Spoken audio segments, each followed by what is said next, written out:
नमस्कार, आप देख रहे हैं जन टीवी। मैं प्रीति शर्मा आपके साथ। खबरों को विस्तार से भी जानेंगे, लेकिन शुरुआत करते हैं हेडलाइंस के साथ।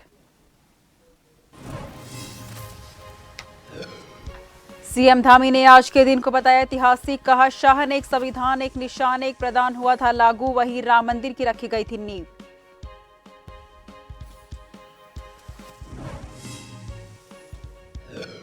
सीएम धामी की अध्यक्षता में हुई वन्य जीव बोर्ड की बैठक। संरक्षित करने और इको टूरिज्म को बढ़ावा देने पर जोर। वन्य जीव संघर्ष में मृतक के परिजनों को मिलेगा 6 लाख का मुआवजा।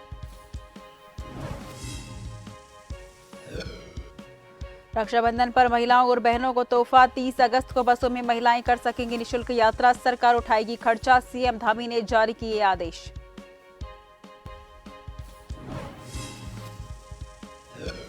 देहरादून में कांग्रेस का 1 दिवसीय मौन व्रत। 1 दिवसीय प्रदेश अध्यक्ष के नेतृत्व में दिया धरना। बढ़ते महिला अपराधों को लेकर साधा निशाना।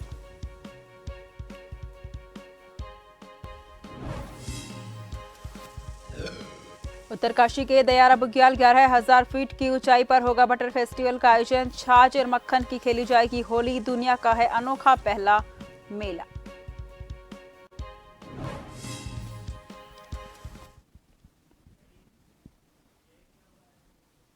रुक करते हैं खबरों की ओर। मुख्यमंत्री पुष्कर सिंह धामी ने 5 अगस्त को ऐतिहासिक दिन बताया है। देहरादून से सीएम धामी ने कहा कि 5 अगस्त 2019 खास है, जिस दिन केंद्रीय गृह मंत्री अमित शाह ने ऐलान किया था और एक संविधान, एक निशान, एक प्रदान पूरी तरह लागू हुआ। वहीं सीएम ने यह भी कहा कि आज ही के दिन भव्य और दिव्य राम मंदिर की नींव भी रखी गई थी।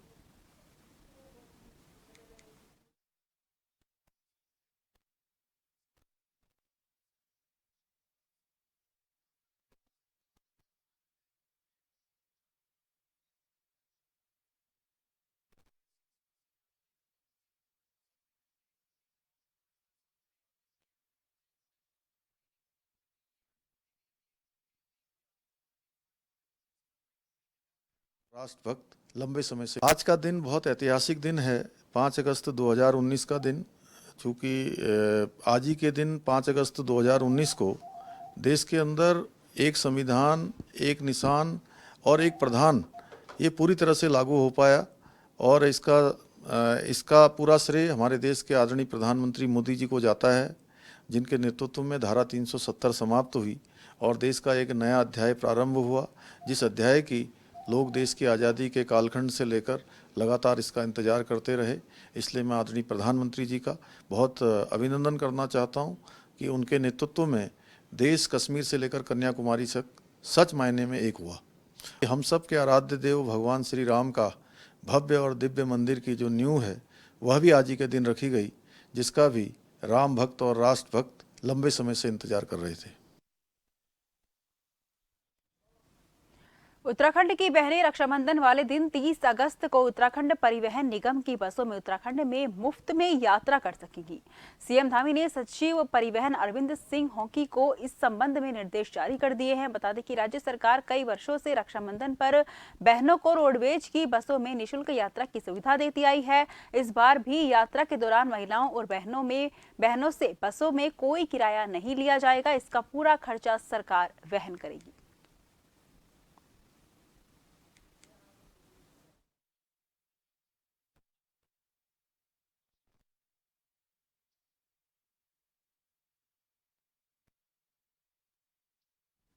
राज्य कर विभाग की टनकपुर शाखा ने लोहाघाट ब्लॉक सभागार में व्यापारियों के साथ बैठक की। बैठक में नगर के व्यापारी गण मौजूद रहे। बैठक में सहायक कमिश्नर टनकपुर हीरा सिंह जंग पांगी और एसटीओ जगत सिंह अधिकारी के द्वारा वेट टैक्स के बारे में व्यापारियों के साथ चर्चा की गई। जिन व्यापारी के द्वारा वेट टैक्स का बकाया जमा नहीं किया गया है, उनसे 30 सितंबर 2023 तक टैक्स जमा कराने को कहा गया। कमिश्नर जंग पांगी ने बताया कि 30 सितंबर तक बकाया जमा कराने पर व्यापारियों को ब्याज और अर्थदंड की छूट विभाग के द्वारा दी जा रही है। उन्होंने जिले के सभी व्यापारियों से जिन्होंने वेट का बकाया जमा नहीं किया है, विभाग की इस योजना का लाभ उठाते हुए बकाया जमा कराने की अपील की है।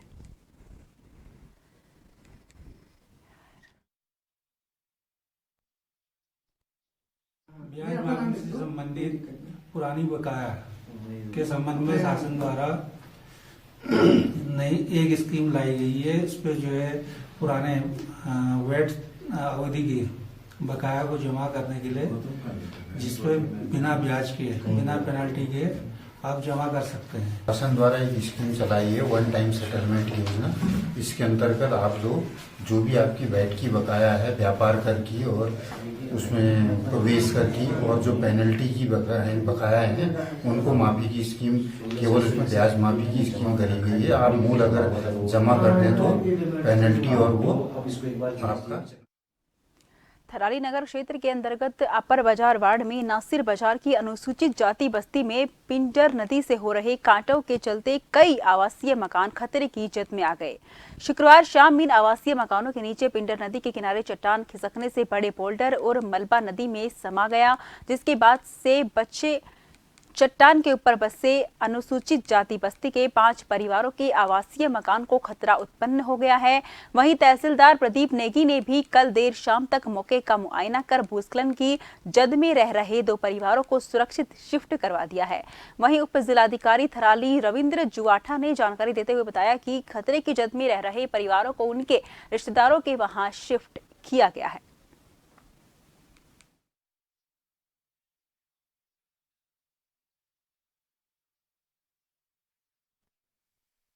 कल की घटना है जो अपर बाजार वार्ड नंबर 3 में जो ये भूस्खलन हुआ है, उसमें जो है 2 जो परिवार हैं जो एकदम खतरे की जद में थे, उनको वहां से शिफ्ट करा दिया गया है।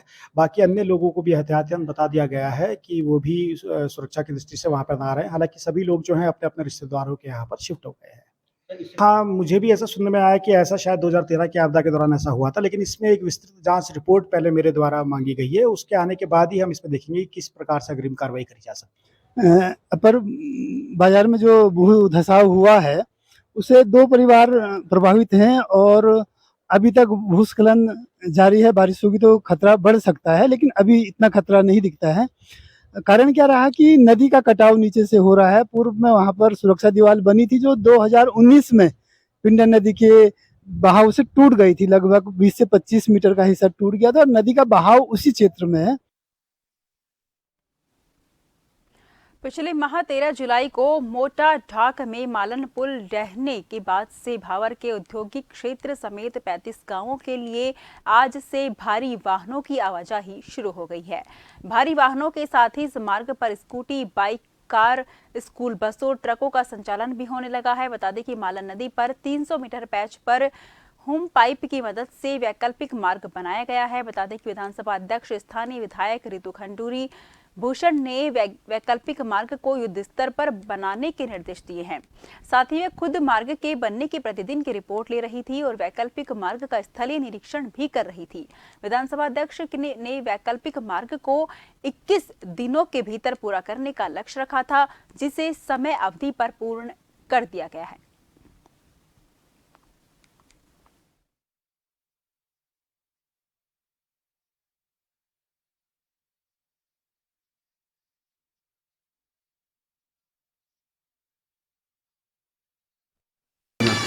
मालन नदी पर पुल गिरने के बाद वैकल्पिक व्यवस्था हम लोगों ने करवाई है और आपको बताना चाहूँगी कि ह्यूम पाइप का पुल अभी वहाँ पर बना है।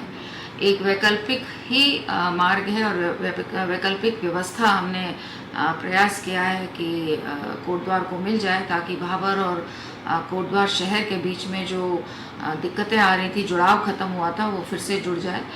कल इस पर हम लोगों ने और हमारे जो एडमिनिस्ट्रेशन के लोग हैं, अफसरान जो लोग हैं, उन्होंने इस पर भारी वाहन चलाकर इसको देखा है। शहर भर में आपने ऐसे कई वाहन देखे होंगे जिनमें आगे मोटरसाइकिल और पीछे ट्रॉली जोड़कर सामान ढोया जाता है।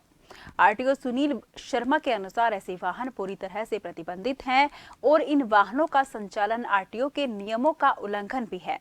जब भी ऐसा कोई वाहन आरटीओ को दिखता है तो उसे तुरंत ही सीज कर दिया जाता है और उसकी नीलामी कर दी जाती है। आरटीओ सुनील शर्मा ने बताया कि केवल वाहनों के संचालन पर ही नहीं बल्कि उन दुकानदारों पर भी अब कार्यवाही की जाएगी जो ऐसे वाहनों से अपना सामान भरने का काम करते हैं।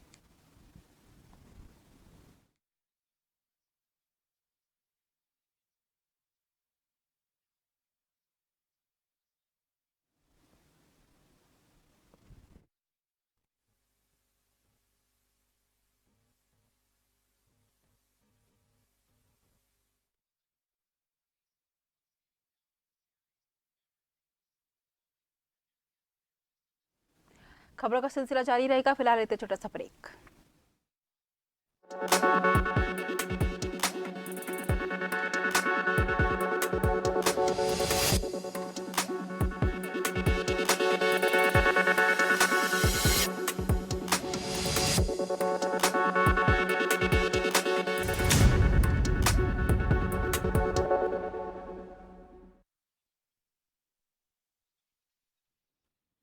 पिछले 17 सालों से अपनी मांगों को लेकर आंदोलन कर रहे गुरिल्ले अब अपनी मांगों को लेकर 9 अगस्त क्रांति दिवस पर सीएम आवास देहरादून में धरना देंगे और करो या मरो आंदोलन की शुरुआत करेंगे। गुरिल्ला संगठन चंपावत जिला अध्यक्ष ललित बागोली ने बताया कि प्रदेश के गुरिल्ला पिछले 17 सालों से अपने मांगों को लेकर आंदोलन कर रहे हैं और 5000 दिन से धरने पर बैठे हुए हैं और सरकार के द्वारा सिर्फ सत्यापन करवाकर गुमराह किया जा रहा है। जिलाध्यक्ष बागोली ने जिले के सभी गोरिल्लाओं से ज्यादा संख्या में आकर आंदोलन को सफल बनाने की अपील की है।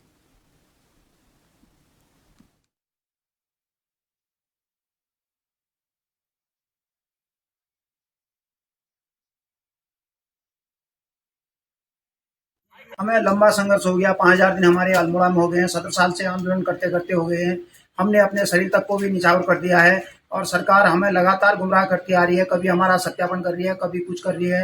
यहाँ तक कि हाईकोर्ट ने भी हमारा फैसला दे दिया था कि 3 महीने के अंतर्गत इनको नियुक्ति दे दी जाए करके।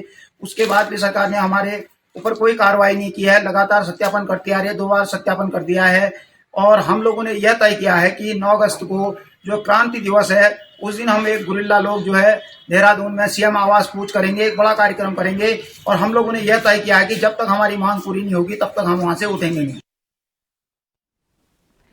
देहरादून के मुख्य जिला अस्पताल दून अस्पताल में कंजक्टिविटिस आई फ्लू के मरीजों की संख्या लगातार बढ़ना अस्पताल प्रशासन के लिए चिंता का विषय बना हुआ है। आंकड़ों की बात करें तो 200 से 250 मरीज रोजाना आंखों के इन्फेक्शन की समस्या को लेकर अस्पताल पहुंच रहे हैं। अस्पताल के चिकित्सा अधीक्षक अनुराग अग्रवाल ने इससे बचाव के उपाय बताए हैं। चिकित्सा अधीक्षक के अनुसार ये रोग भी कोविड की तरह ही फैलता है। खासतौर पर किसी सतह या संक्रमित व्यक्ति को छूने के बाद अपनी आंखों पर हाथ न लगाएं।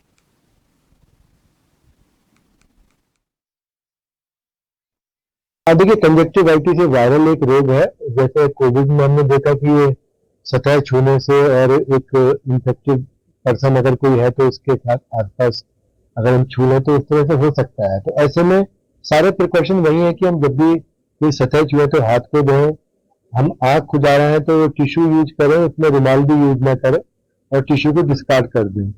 हमारे पास करीब 200 से 250 पेशेंट आई ओपीडी में डेली आ रहे हैं, जिसमें करीब 30% के आसपास इस तरह के सिम्टम, जिसमें आंख में खुजली आना, पानी आना, लालपन, दर्द होना और साथ में हल्का बुखार हो सकता है। तो उसके लिए एक अलग रूम भी क्रिएट किया गया है और वहां हम दवाई की सुविधा नहीं से मिल जाए ये भी कोशिश की जा रही है। पिछले कुछ दिनों से रुड़की ब्लॉक के शांतर शाह चौकी के पास स्थित हरि आश्रय कॉलोनी में स्थानीय लोगों के द्वारा एक विशालकाय मगरमच्छ दिखाई देने से हड़कंप मच गया। कॉलोनी में एक खाली प्लॉट में पानी भरा हुआ था और मगरमच्छ उसी पानी में रह रहा था। साथ ही किसी भी समय बाहर निकल जाता था, जिसको लेकर स्थानीय लोगों में डर का माहौल था। आज वन विभाग की टीम ने मगरमच्छ को पकड़ने के लिए केलनपुर निवासी मोहम्मद रफी और आरिफ अली को बुलाया। उनके द्वारा पानी में जाकर मगरमच्छ को पकड़ लिया गया। मगरमच्छ के पकड़े जाने के बाद स्थानीय लोगों ने राहत की सांस ली और वन विभाग की टीम ने मगरमच्छ को बाणगंगा में छोड़ दिया।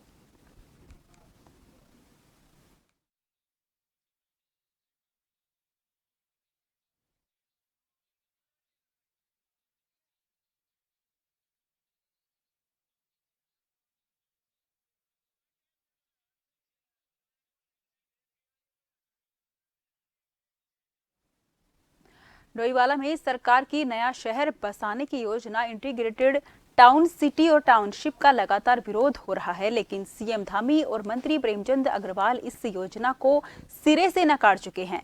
लेकिन डोईवाला क्षेत्र के माजरी में एक बार फिर ये मुद्दा उस समय गर्मा गया जब क्षेत्र के एक सरकारी गाड़ी में कुछ लोगों द्वारा फोटो और वीडियोग्राफी का वीडियो सामने आ गया। सोशल मीडिया में तेजी से वायरल हुए वीडियो से किसान और स्थानीय लोग भड़क गए और तत्काल सैकड़ों किसानों द्वारा तहसील में जोरदार प्रदर्शन करते हुए सरकार और प्रशासन का पुतला दहन किया गया और सरकार को चेतावनी देते हुए कहा गया कि अगर किसानों की 1 इंच जमीन का भी अधिग्रहण किया गया तो किसानों द्वारा उग्र आंदोलन किया जाएगा।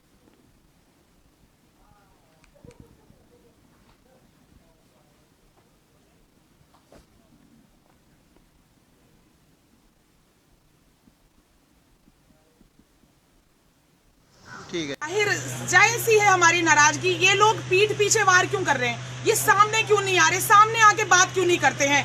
क्या किसान नहीं मिलेंगे या संयुक्त मोर्चा के या किसान मोर्चा के इनको लोगों से बात करने में इतना ही डर है और इतनी ही इनको दिक्कत है तो ये वीडियोग्राफी भी क्यों करवा रहे हैं? अगर हमारे बच्चों ने या किसी ने कोई गलत कदम उठा दिया तो फिर इनको दिक्कत हो जाएगी और ये हमारी बातों को तोड़ मरोड़ के दिखाते हैं। हमारे उग्र आंदोलन को या उग्रवाद आंदोलन का नाम देते हैं। मैं स्पष्ट करना चाहूंगी, कोई भी बात हो, कोई भी फैसला लेना हो, कुछ भी विचार, ये सब आमने सामने आके बात करें, ऐसे पीठ पर वार ना करें, क्योंकि हमारे भी बाल बच्चे हैं, उनके भी बाल बच्चे हैं। बिल्कुल सरकार ऐसे हमारे साथ धोखाधड़ी नहीं कर सकती। आज जो है PSN राव जो है जो इस पूरे प्रोजेक्ट का देख रहे हैं सेंट्रल गवर्नमेंट से, आज वो चुपचाप अपनी गाड़ी का नंबर था उनका UK 07 जो उत्तराखंड सरकार की थी, ये गाड़ी लेकर इन्होंने आज माजरी में सर्वे करना शुरू किया। सड़क के किनारे से फोटोग्राफी कर रहे थे, जहां पर पूर्व इलेक्शन लड़े हुए प्रधान पहुंच गए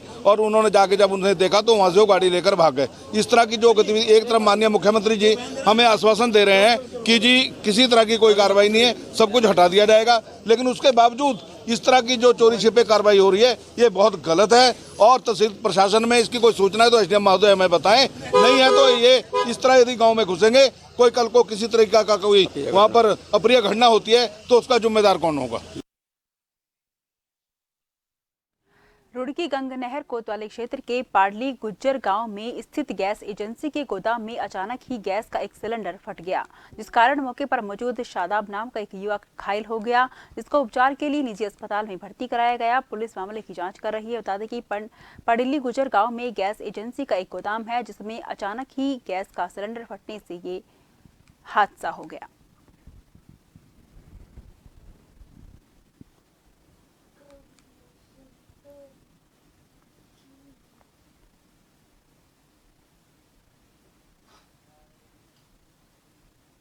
जी भाई जी क्या हुआ? यहाँ बड़े सिलेंडर रखे हुए थे बहुत। अभी SSI साहब भी आए थे, हाँ। पुलिस और भी आई थी यहाँ मौके पर। अच्छा। छोटा सिलेंडर इन्होंने कहा कि छोटा सिलेंडर फटा, या तो ये बड़े सिलेंडर से छोटे सिलेंडर में रिफिल कर रहे थे। यार कहना है वो बिजली से फटा, बिजली से ऐसे सिलेंडर थोड़े फट रहे। बिल्कुल। और खुदा ना खास्ता बड़ा सिलेंडर फटता तो यहाँ और भी फटते, और यहाँ हजारों की संख्या में 2 गाड़ी यहाँ पूरी भरी हुई अंदर जमा। अगर ये फटती तो यो आज गाँव खत्म होता सब। और यो यहाँ इस गैस गोदाम के चारों तरफ आबादी है। अब यहाँ लोग रहते हैं, सबके परिवार रहते हैं। गैस गोदाम की यहाँ कोई जगह नहीं है। गैस गोदाम हमेशा आबादी से दूर होता और ये आबादी के बीच में आ गया। हमारी तो यही दरखास्त है कि भाई यो जो है यहाँ से गैस गोदाम शिफ्ट होना चाहिए। कितने लोग इसमें घायल हुए हैं? इसमें एक लड़का घायल हुआ है, इसमें बहुत ज्यादा घायल। रुड़की के गणेशपुर में तीसरी बार मकान ढहने से लोगों में भारी रोष पैदा हो गया। वहीं बीजेपी प्रदेश प्रवक्ता मयंक गुप्ता ने भी ADB के कार्य पर सवाल खड़े करते हुए गहनता से जांच कराने की बात कही है। वहीं लोगों ने बताया कि उन्हें भारी दिक्कतों का सामना करना पड़ता है और उनकी हालत जानने के लिए कोई भी जनप्रतिनिधि यहां तक नहीं पहुंचा, जबकि घरों में पानी घुस जाने के बाद वो लोग रेलवे स्टेशन पर भी रह रहे हैं। वहीं पूर्व पार्षद संजय चौधरी ने भी नगर विधायक पर सारे मामले का ठीकरा फोड़ते हुए उन पर ADB द्वारा किए गए कार्यों पर कमीशन लेने का आरोप लगाते हुए उन्हें जिम्मेदार ठहराया।